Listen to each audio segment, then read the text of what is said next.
ചേന്നമംഗലം കൂട്ടക്കൊലക്കേസ് പ്രത്യേക സംഘം അന്വേഷിക്കും. മുനമ്പം ഡിവൈഎസ്പി എസ് ജയകൃഷ്ണന്റെ നേതൃത്വത്തിൽ 17-അംഗ സംഘമാണ് കേസ് അന്വേഷിക്കുന്നത്. അതേസമയം പ്രതി ഋതുവിന്റെ അറസ്റ്റ് രേഖപ്പെടുത്തി. ഇന്ന് ഉച്ചയ്ക്ക് ശേഷം പ്രതിയെ കോടതിയിൽ ഹാജരാക്കും.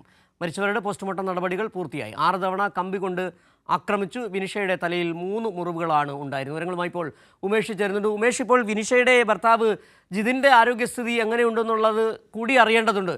വളരെ മാരകമായ പരിക്ക് ജിതിനും ഉണ്ടായിരുന്നു. എങ്ങനെയാണ്, ഗുരുതരാവസ്ഥയിലായിരുന്നു ജിതിൻ്റെ സാഹചര്യം എന്നാണ് മനസ്സിലാക്കാൻ കഴിഞ്ഞത്? എന്താണ് അതുമായി ബന്ധപ്പെട്ട വിവരങ്ങൾ കൂടി? ഏറ്റവും ഒടുവിലറിഞ്ഞ വിവരമനുസരിച്ച് ഈ ജിതിന്റെ ആരോഗ്യനില ഇപ്പോഴും ഗുരുതരമായി തന്നെ തുടരുകയാണ്. കൊച്ചിയിലെ സ്വകാര്യ ആശുപത്രിയിലാണ് ജിതിൻ ചികിത്സയിൽ കഴിയുന്നത്. അതേസമയം ഈ കൊല്ലപ്പെട്ട 3 പേരുടെയും ഇൻക്വസ്റ്റ് നടപടികൾ പൂർത്തിയായി. ഈ ഇൻക്വസ്റ്റ് നടപടികൾക്ക് ശേഷം പോലീസ് പറയുന്നത് അതിക്രൂരമായ കൂട്ടക്കൊല തന്നെയാണ് ചേന്നമംഗലത്ത് ഉണ്ടായത് എന്നുള്ളതാണ്. കാരണം ഇവരുടെ പരിക്കുകൾ ആഴത്തിലുള്ള പരിക്കുകളാണ്. എല്ലാവരുടെയും കഴുത്തിന് മുകളിലേക്കാണ് മാരകമായ പരിക്കുകൾ ഉണ്ടായിട്ടുള്ളത്. ഈ വേണു എന്ന് പറയുന്നയാളെ ഏതാണ്ട് 6 മുറിവുകളാണ് ഈ കഴുത്തിന് മുകളിൽ ഉള്ളത്. അതോടൊപ്പം ഉഷ, വിനീഷ ഇവർക്കൊക്കെ 5ഉം 6ഉം പരിക്കുകൾ ഇങ്ങനെ കഴുത്തിന് മുകളിൽ ഉണ്ടായിട്ടുണ്ട്. ഇരുമ്പ് പൈപ്പ് ഉപയോഗിച്ച് ഇവരുടെ തലയ്ക്കടിക്കുകയും പിന്നീട് കത്തി ഉപയോഗിച്ച് കുത്തുകയും ചെയ്തു എന്നുള്ളതാണ് FIR-ലടക്കം പറയുന്നത്. അങ്ങനെ അതിക്രൂരമായ കൊലപാതകമാണ് നടന്നിട്ടുള്ളത്.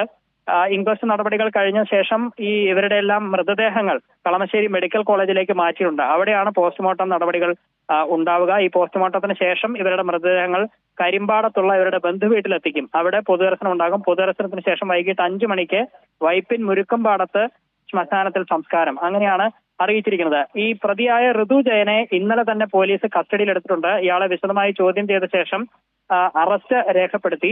ഇന്ന് ഉച്ചയ്ക്ക് ശേഷം 4 മണിയോടെ പറവൂർ കോടതിയിൽ ഋതു ജയനെ ഹാജരാക്കും എന്നാണ് അറിയിച്ചിരിക്കുന്നത്. മുനമ്പം ഡിവൈഎസ്പി എസ് ജയകൃഷ്ണന്റെ നേതൃത്വത്തിൽ 17-അംഗ പ്രത്യേക സംഘമാണ് ഈ കേസ് അന്വേഷിക്കുന്നത്.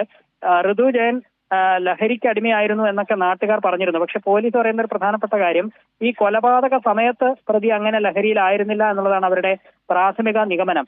ഇയാൾ ഒരു ഗുണ്ടാ ലിസ്റ്റിൽപ്പെട്ടയാളാണ്. ക്രിമിനൽ പശ്ചാത്തലമുണ്ട്. എറണാകുളം, തൃശൂർ ജില്ലകളിലായി 2ഉം 3ഉം കേസുകളൊക്കെ ഇയാൾക്കെതിരെ നിലവിലുണ്ട്. അതിൽ പലതും അക്രമം, മോഷണം, മയക്കുമരുന്ന് കേസൊക്കെയാണ് ഇയാൾക്കെതിരെ ഉള്ളത്. അങ്ങനെ ക്രിമിനൽ പശ്ചാത്തലമുള്ള ആളാണ് ഇന്നലെ വൈകിട്ട് 6 മണിയോടെ ഇവരുടെ വീട്ടിൽ കയറി 4 പേരെയും അതിക്രൂരമായി ആക്രമിച്ചത്. ശരി, ഉമേഷാണ് കൊച്ചിയിൽ നിന്നുള്ള വിവരങ്ങൾ നൽകിയത്.